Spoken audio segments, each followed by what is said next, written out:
Bismillahirrahmanirrahim. Bismillahirrahmanirrahim. Alhamdulillahirabbil alamin. Wassalatu wassalamu ala rasulil amin nabiyyina Muhammad ibn Abdullah wa ala alihi wa sahbihi ajma'in. Amma ba'd. Allahumma 'allimna ma yanfa'una wa dhakkirna ma nasina wa anfa'na bima 'allamtana wa zidna 'ilma. ولا حول ولا قوة إلا بالله العلي العظيم ولا حول ولا قوة إلا بالله العلي العظيم. Kitab Al-Fiqhul Manhaji ataupun kitab fiqh mazhab Syafi'i dalam bab jual beli, bab muamalat.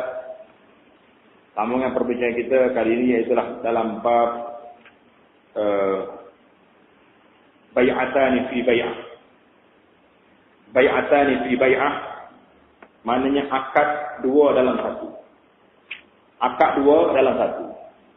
Jadi ada yang tak boleh dan ada bentuk yang boleh. Macam mana cara dia? Muka surat 1331. Akad dua dalam satu ni maksudnya memasukkan dua jenis akad ke dalam suatu sirah akad pada masa yang sama. Maknanya dua akad dalam satu kira-kira.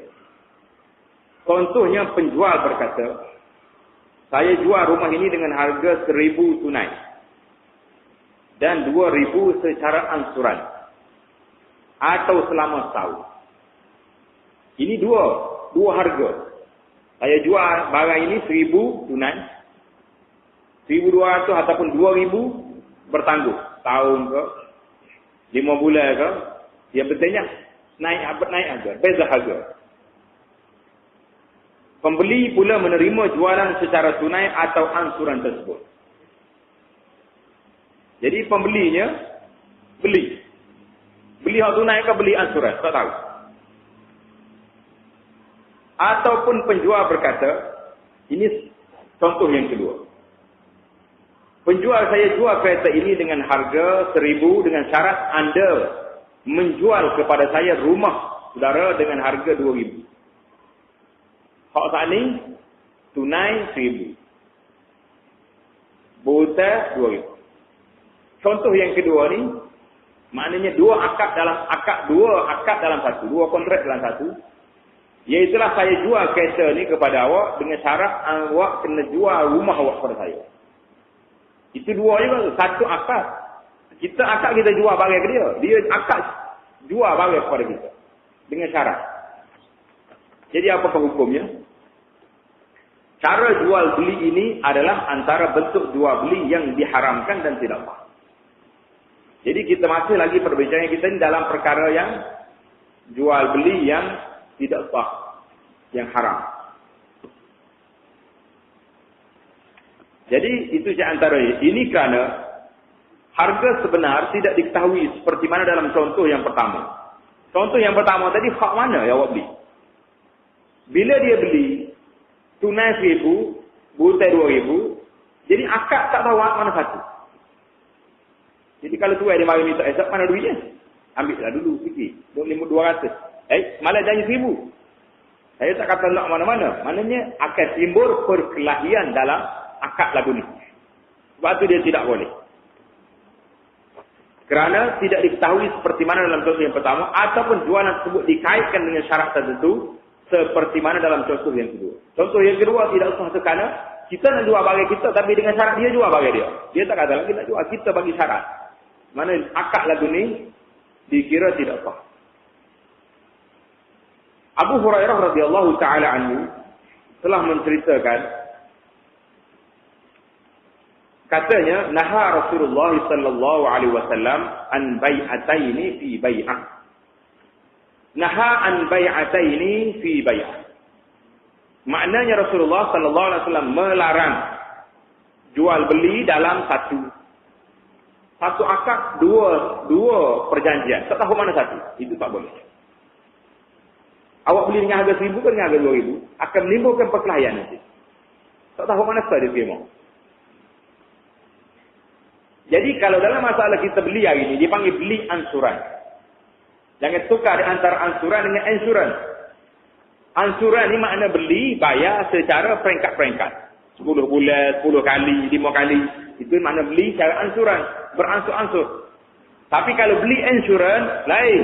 Insurans ni mana satu syarikat yang menawarkan khidmat. Kalau kita masuk punya dia, bayar 1,000 ke bayar 500 ke. Kalau berlaku apa-apa lah sama Allah, berlaku kemalannya, kita akan dibayar ganti rugi. Maknanya kalau kereta punuh bayar. Rumah punuh bayar. Orang tua tadi sakit, dia panggil insurans. Kadang-kadang kita ditukar di antara insurans dengan ansuran. Ansuran Melayu, insurans itu orang putih. Jangan tukar Melayu dengan orang putih ni. Jadi itu dua perkara yang berlainan, berbeza. Hukum insurans nanti kita bicara bila sampai tempat dia nanti. Ada ke tidak insurans? Lalu ni insurans ada dua. Satu dia panggil insurans orang putih, konvensional. Satu lagi dia panggil insurans takaful. Takaful mana yang dibuat mengikut cara-cara syariat Islam. Jadi ada yang boleh, ada yang tak boleh. InsyaAllah ta'ala perbincangannya bila sampai di tempat dia. Jadi hukum jual beli secara ansuran. Sekarang ini berlaku tak berlaku jual beli ansuran. Dia panggil dalam bahasa Arab, dia panggil al-bai' bit-taqsid. Al-bai' bit-taqsid. Maknanya jual dengan cara bayar berperingkat-peringkat. Ini boleh. Yang kita keliru tadi, yang dua tadi keliru. Keliru hak mana? Keliru hak jual kes 1,000, butai 1,200. Itu memang keliru. Ramai di antara ustaz-ustaz kita, lebar kita, dia kata beli tak boleh. Jadi, apa yang kita nak bincang malam ini tentang perkara ini.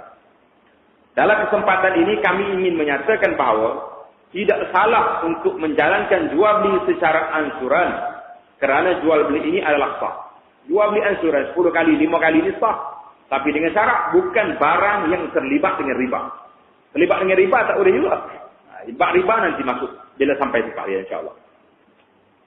Dengan syarat dalam sirah akad tersebut tidak disebutkan dua harga yang berlainan. Seperti contoh di atas. Ini kerana ia akan menjadi dua jual beli dalam satu masa. Dan ia adalah tidak sah seperti yang sedia maklum. Namun jika kedua-dua pihak berunding mengenai harga sebelum akad dibuat. Kemudian mereka bersetuju untuk membuat bayaran secara ansuran. Seterusnya mereka memeterai, membuat perjanjian akad. Maka akad tersebut sah, tidak haram dan tidak salah.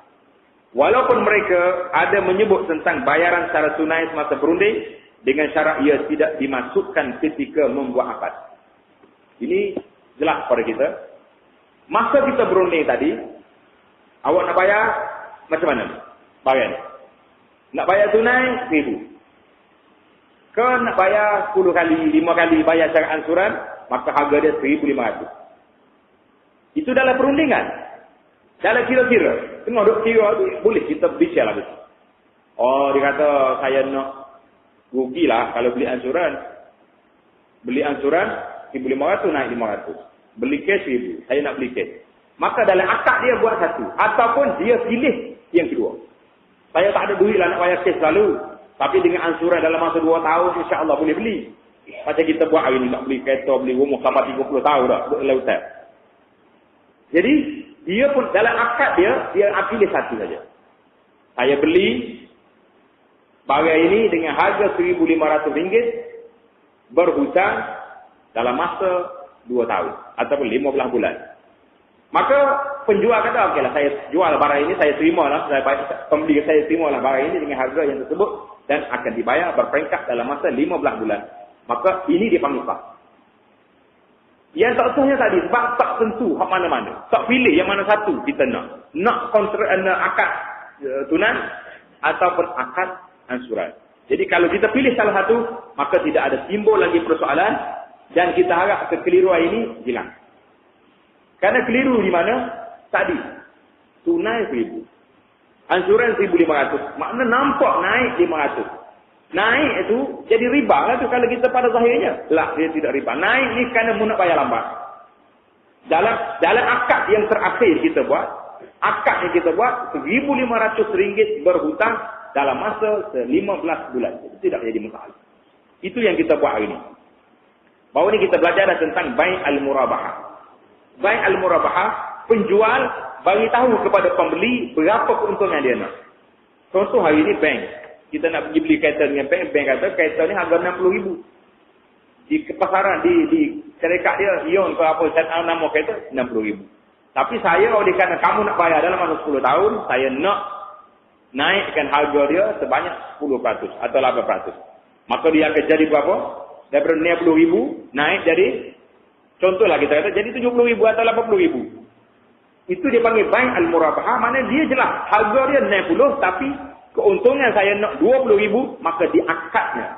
Kita akad, saya belilah kereta ini dengan harga 80,000, bayar secara ansuran dalam masa 9 tahun atau 10 tahun, maka akad itu sah. Tidak menjadi kesalahan lagi. Jadi, tak timbul lah keliru. Masalah tadi, kalau beli ansuran, lah, jadi riba, tak jadi riba, sebab kita akad di atas. Itu hak dia lah naik 10% ke 20%. Itu dia panggil bain al-murabahah di antara jual beli yang telah kita kenal pasti bahawa jual beli ini halal, tidak menjadi masalah. Tidak sepatutnya terlintas dalam fikiran kita, akad seperti ini termasuk dalam erti kata riba. Jadi penulis kitab kita ni, hafizahumullah, memang jelaskan masalah ini kerana memang keliru.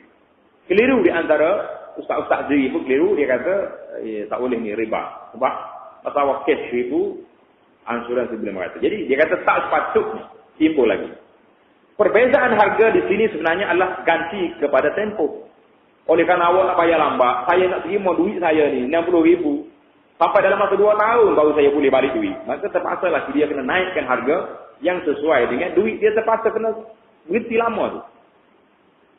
Bagi kami, penulis ni kata, riba ialah salah satu pihak mengambil tambahan daripada jenis barangan yang sama yang diberikannya kepada satu pihak lagi sebagai ganti kepada tempoh. Contohnya, satu pihak meminjamkan 1,000. Nak jadi riba macam ni. Orang ni pinjam orang duit RM1,000. Dengan syarat dia akan menerima daripada pihak peminjam 1,100 selepas bulan. Awak nak pinjam duit saya 1,000. Boleh? Berapa lama nak bayar? Allah insya-Allah taala boleh gaji bulan depan, saya bayar. Baik. Kalau nak bayar sunat sebulan, naik 100. 1,100 kena bayar. Maka itu dipanggil riba. Kerana pinjam duit. Pinjam duit, buta duit kena bayar 1,000, bayar 1,000. Tak boleh lebih daripada. Kalau pinjam 1,000, bayar 1,200, maka 200 riba. Atau 1,100. Sekarang ini timbul kekeliruan. Baru je ada kawan kita mari. Dia kata, Ustaz, saya ni berniaga, buat perniagaan. Saya pinjam dengan satu syarikat keuangan. 50,000. Tapi saya kena bayar 5,500. 55,000. Dia pinjam 50, kena bayar 55,000. Tapi bukan riba ni Ustaz. Ini persoalan. Yang kita nak sebut hari ni, persoalannya, problemnya, dia tidak tanya Ustaz. Dia cerita kepada Ustaz, tidak riba. Betul ke persoalan lagi? Patutnya, kemukakan soalan kepada Ustaz. Dia kata, saya pinjam 50,000. Tapi saya diminta bayar 55,000 kerana 5,000 itu dikira sebagai pengurusan. Riba ke tak riba? Barulah orang panggil soalan, nak ngaji. Ini tidak, dia mari syarah ke Ustaz pula. Dia kata, tidak riba Ustaz, ini pengurusan. Jadi kita pun jawab, tak apalah, tidak riba ke ikut entah lah. Tapi anaknya memang riba, 5,000 lebih itu. Kalau pinjam 1,000, jadi berapa? Jadi 110,000. Itu riba. Yang kalau dia nak pengurusan ni, sekadar dia buka fail. Kita pinjam 5,000, contohnya, satu badan dia nak bantu orang. Dia pinjam 5,000, kemudian, oleh kerana awak ni nak pinjam 5,000, dalam masa 5 apa ni, kita kata tahun, pihak kami terpaksa kena buka fail. Harga fail berapa? RM5.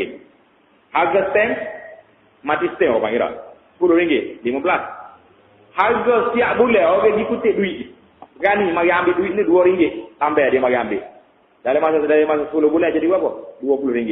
Jadi, fail RM5, mati stamp RM10, upah mari ngutip RM50, RM20, jadi RM35. Itu saja dia panggil pengurusan. Lebih daripada itu, riba. Pengurusan yang sebenar.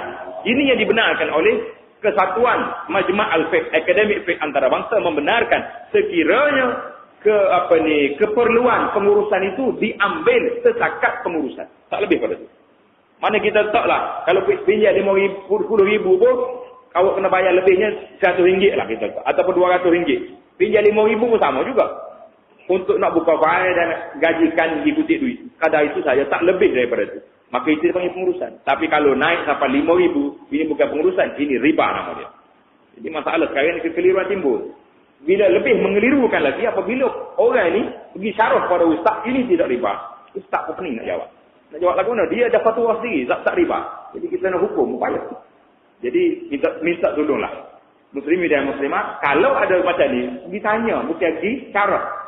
Jadi tanya, ustaz yang disyarah ke ustaz. Jadi nak jawab macam mana? Dia syarah dulu lagi, pasal lagi dia jawab.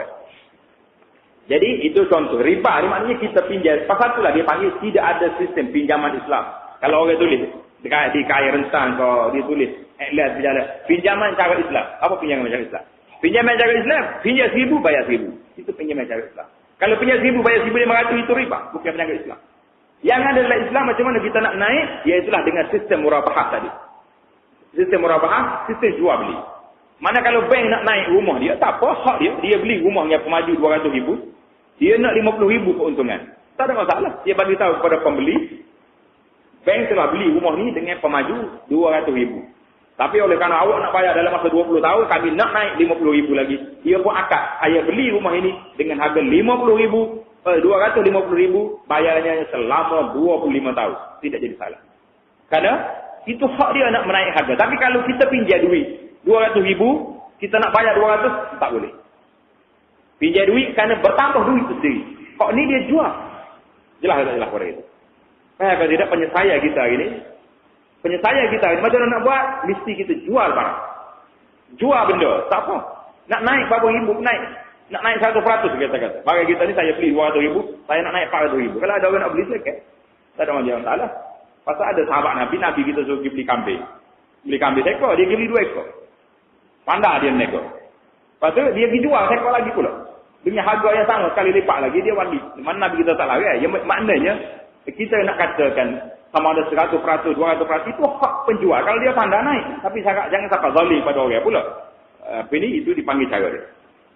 Maknanya, simpulan yang kita boleh buat, pinjaman cara Islam, iaitulah bayar, pinjam 100,000, bayar 100,000. Itu pinjaman Islam. Kalau pinjam bayar beli 1,000, bayar 1,000, pergi bayar 150, beli, pinjam 100,000, bayar 150, itu bukan pinjaman cara Islam, dia panggil pinjaman cara konvensional. Jadi yang kita naknya, kita beli barang. Beli barang itu sama. Tapi jangan terlibat dengan bai'ul inah pula. Bai'ul inah macam mana? Bai'ul inah ni dia panggil mai cikucak lah, kalau orang Kelantan ni panggil cikucak. Maknanya anda beli dengan saya ni, kita ni dengan harga RM10. Beli macam mana? Beli berhutang RM10. Dalam masa sebulan bayar. Lepas tu buat pergi setahun hari pula. Ustaz, saya mustahak duit lah. Saya jual balik kitab ni kepada ustaz dengan harga RM8 tunai. Beli ke tak beli? Sirah beli. Tapi hak tunai dia nak ke apa dia? Dia nak duit tadi. Dia nak duit RM8 tu dia nak.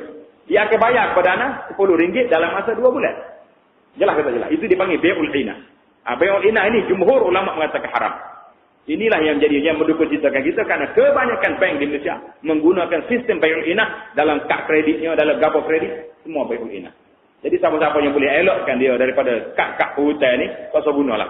Kalau berasa nak main kad juga, supaya orang lain juga, berasa nak hebat juga kita ni di supermarket boleh beli dah.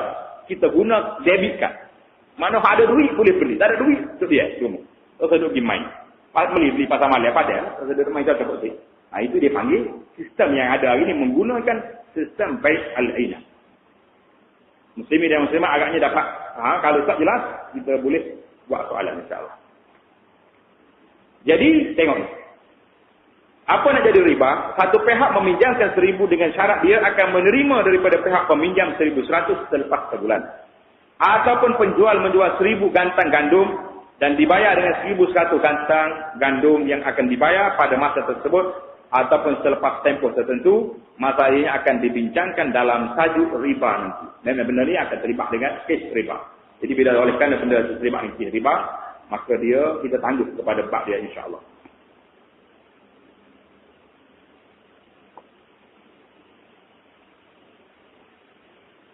Berbeza jika penjual memberikan satu barangan yang bernilai 1,000 pada masa sekarang. Maknanya 1,000. Tetapi dia menjualnya dengan harga 1,100 untuk tempoh yang tertentu atau dibayar secara ansuran. Jual barang. Dia beza di antara buta duit dengan beli barang. Beli barang tak apa. Tunai 1,000. Akan datang 1,100. Tak ada masalah. Beli pinjam duit tunai, tak boleh. Jelas perbezaan sekali. Di antara beli barang dengan buta duit. Buta duit tak boleh naik. Mesti bayar sebanyak yang kita boleh. Lepas tu kalau masa nak bayar tu dia mari makan ni. Mesti bodoh ya kalau kita kata. Bawa sepunggu kereta mari. Cik. Ni duit RM5,000 saya buta boleh ambil. Lepas tu ni bodoh ya ada sepunggu kereta nak tak mana tu yang molek. Takkan panjang kalau dia kuning orang panggil. Sudah tak. Tapi tak ada perjanjian. Maka kita boleh terima. Tidak jadi riba. Pasal tu Nabi kata sebaik-baik orang yang buta, orang yang pandai waktu nak bayar. Ahsanuhum qada'an. Yang waktu nak bayar pandai kira. Mari bawa order dia ke, gapo dia saja bawa lah apa-apa hadiah yang sesuai. Kalau dia. Tapi cara jangan janji. Kalau masuk duit pinjam RM5,000, patut penyuk mata ai, mesti ria tu. Mana itu tak boleh. Penyuk mata pun tak boleh. Dia banyak isyarat bahawasanya, kena bayar RM1,000 kok duit aku ni dengan RM1 semua kereta, tak boleh. Kau kata kau satu senyap. Kita tengok orang ni judi, kau tak judi. Kalau tak judi, mari bayar RM5,000 tunai-tunai tu. Apa ketak RM5,000, bukot. Tak ada satu lebih. Ajak minai pun tak. Jadi, hak dia. Kita tak nak persalahkan dia. Tapi maknanya orang yang pandai, ahsanuhum qada'an. Nabi kata orang judi, bila tanya nak bayar, dia ada kira-kira, awak mari juga hadiah-hadiah buah tangan. Tapi sehingga tidak ada perjanjian.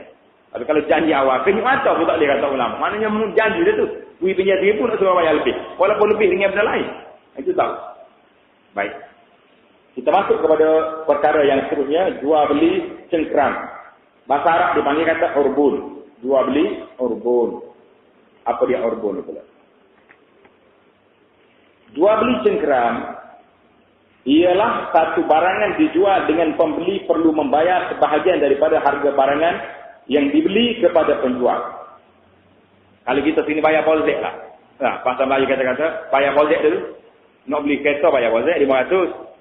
Nak beli berapa saja pun ada deposit. Bahasa luar ni deposit, bahasa Melayu kata, bahasa Kelantan kata bayar polsek.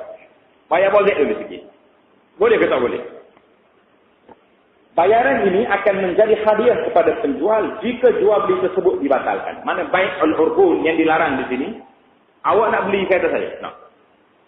Bayar dulu RM1,000. Lepas tu dicari duit. Tapi kalau tak jadi, hangus. Kalau tak jadi, duit RM1,000 ni cancel. Dia saja. Boleh ke penjual. Maka ini dilarang. Jika jual beli diteruskan, bayar tersebut dikira sebagai sebahagian daripada harga barangan. Jadi kalau beli, jadi beli tak apa. Kalau RM1,000 tadi masuk dalam kira-kira. Tak jadi beli, RM1,000 hangus. Ada kau macam ni jual beli? Ada. Ada. Apa hukum dia?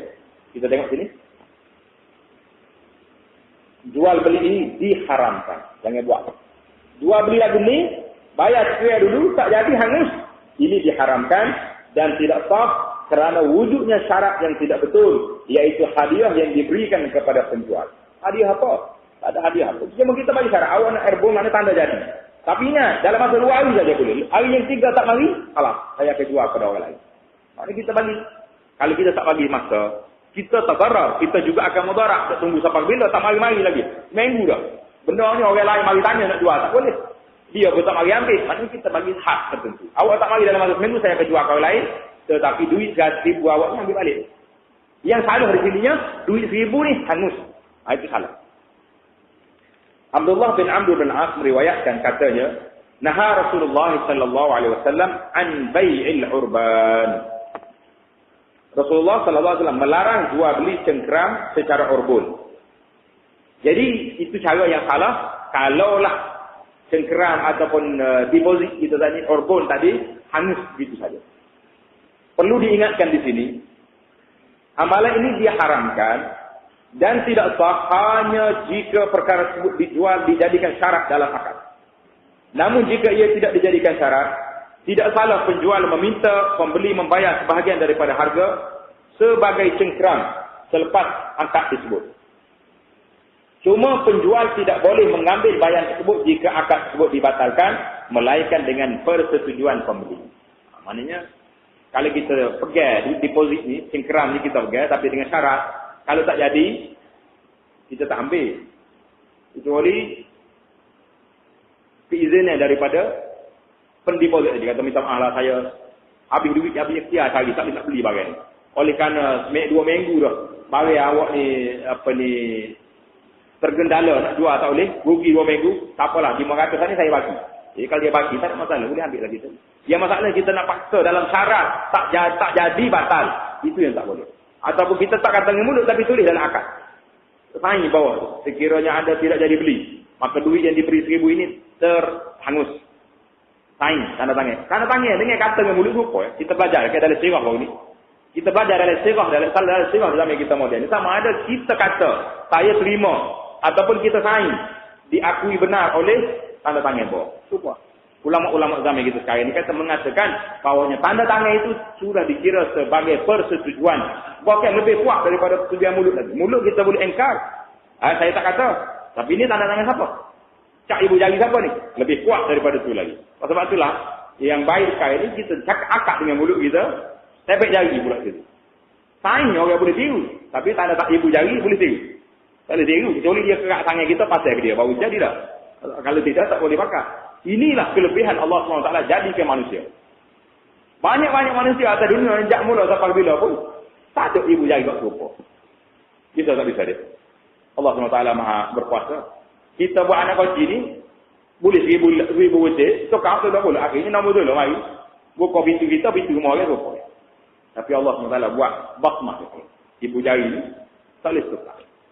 Pasal itulah kalau kereta mahal-mahal, kita pakai anak kecil. Kita kaya ibu jari. Petik ibu jari sini, buka pintu.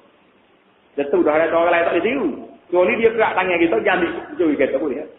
Jangan main orang pokok lah ni. Kerak kok bukan sekat ibu jari dah. Kok orang yang kerak lagi. Yang betulnya, itu dia panggil kelebihan Allah SWT buat. Jadi, yang ketiga. Yang ketiga, jual hutang dengan hutang.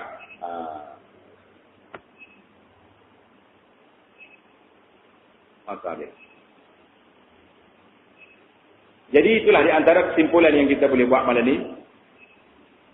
Iaitulah kekeliruan yang timbul dalam dua akad dalam satu. Dua akad, dua kontrak, dua perjanjian dalam satu. Kita fahamlah yang salahnya apabila tidak buat satu perjanjian yang khusus dalam akad. Maknanya kalau kata tunai 1000 beli bertangguh ataupun beransuran balik 1200 tidak jadi riba sekiranya dan tidak menjadi kesalahan sekiranya pembeli dan penjual menentukan yang mana satu dia nak. Lepas dia musawamah, lepas dia berunding dengan harga tersebut, dia pilih satu. Yang saya nak dalam masalah ini iaitulah hanya satu, nak beli bertangguh. Jadi selesai masalah. Dia akad ke satu. Saya beli barang ini dengan harga bertangguh sebanyak sekian akad. Tak boleh naik lagi. Naik interest lagi, tak ada interest lah. Orang panggil jual beli Islam dia tak beranak bersih. Kalau beranak bersih itu hak riba pada jenis ada pok ni beranak bersih. Itu dia panggil penyakit riba ni, penyakit yang berat yang menimpa umat Islam kita ini penyakit riba. Kita tak tahu. Jadi kita nasihatlah kepada muslimin dan muslimat yang terlibat dengan keuangan supaya rujuk masalah ini kepada ustaz-ustaz yang ada yang suka yang tahu. Sama ada tidak kepakaran pun dia tahulah bahasanya benda ni halal haram. Karena masalah halal haram ini satu masalah yang berat. Nabi SAW sebut dalam hadis al-halalu bayyin wal haramu bayyin. Hak halal itu jelas. Halal. Makannya halal jelas. Perbuatan halal jelas. Wal haram bayyin. Hak haram apa jelas juga. Bagi haram jelas masalah. Kita sebut dalam perkara walah mak khinzir. Nak tahu apa lagi? Orang tadi sebut babi dia tak lain. Yang penting khinzir itu babi. Kena kata tak kata pun nak kata lah. Dia terjemah dia lagu tu. Tak? Jelas. Tetapi wa bainahuma umurun musyabbahat. Di antara hak haram, hak jelas ni ada benda tengah ni, hak tak jelas samaran. Hak samaran ni kata Nabi sallallahu alaihi wasallam, la ya'lamuhunna katsirun minan nas, tidak ramai orang yang tahu. Maknanya kita faham di sini bahawa bukan semua benda halal haram ni kita boleh mikir dengan otak kita saja sebagaimana yang contoh yang kita buat tadi, dia mari syarat para ustaz, dia ni buat pinjaman halal. Hak haram itu tak ada bukan riba. Jadi dia sendiri yang buat conclusion, buat keputusan sendiri, tidak. Maknanya kita kena tahu dalam muamalah kita ni banyak lagi benda-benda yang bercanggah dengan amalan syariat, tak kira dah bukan muamalah saja. Sekarang ni bila sebut tentang makanan halal dan haram, kita duk mikir benda halal haram ayat sebelah ya. Oh, ayat ni sebelah. Ayat ni tak sebelah. Betul. Kalau sebelah tu haram. Baik. Kalau betul ke tidak ayat sebelah ni, kita boleh jamin halal. Tak semestinya. Sebab dia sembelih untuk apa? Kena tanya balik. Oh, dia sembelih tadi. Pasal nak royak ketua ayah. Dia bawa susah tu. Nak lalu pun tu jangan ganggu. Tidak ada kena sembelih ayah. Ayah putih yang panggil. Pelepah kau apa. Jadi sembelih ayah ni bukan kerana Allah. Kerana syaitan. Maka ayah tu tak sah. Tidak halal dimakan. Amat bila dia ghairillah. Sembelih bukan kerana Tuhan. Cara sembelih pula. Dia orang Islam yang sembelih. Orang Muslim sendiri sembelih. Jangan pula cerita kedai apa ni. Sini mungkin tak banyak. Kalau di bandar sana ada. Orang bukan Islam yang jaga ayat-ayat Protestan. Tapi orang poli dia orang Melayu. Orang Islam. Jadi bila orang mari tanya, nak di mana mamak awak punya tukar sebelah ni? Oh, dia cuci 2 hari. Ini ayat ni sebelah mari mana? Apa? Dia kata saya baca bismillah juga. Mamak sudah ajar baca bismillah. Jadi hijau kalau gitu. Dia sendiri baca bismillah. Saya baca bismillah, jangan takut dia kata. Mamak sudah khusus sama saya. Mamak khusus apa? Dia tidak Islam. Gitu. Jadi sebab ni bukan benda tu satu ya halal. Maknanya proses nak jadi halal tu yang pertama sekali bagi sendiri halal, yang kedua cara sembelih tu betul, yang ketiga disembelih niat sembelih untuk apa? Untuk kerana nak makan mubah, bukan kerana syaitan, bukan kerana jin dan sebagainya. Yang keempat harus terbeli itu. Ni yang kita bimbang sekarang. Hak lain-lain mungkin kita boleh cek. Organisme ayat. Jadi tu sembelih ayat apa ayat tidak ayat juga ayat perak. Tapi duit yang kita bawa dalam poket kita apakah duit halal ni haram? Duit mari mana duit? Duit riba, duit rasuah, duit nipu. Jadi semua perkara-perkara ini yang menyebabkan perkara ini tidak jadi haram, tidak jadi halal. Jadi insya-Allah taala perbincangan kita panjang dalam masalah halal haram ini. Inilah perbahasan kita dalam bab amalan. Insya-Allah kita akan bincang terusnya dalam bab jual hutang dengan hutang. Bahasa Arab kata bai'ud daini bid dain. Dalam hadis kata bai'ul kalik bil kalik. Dalam perjumpaan kita yang terusnya insya-Allah.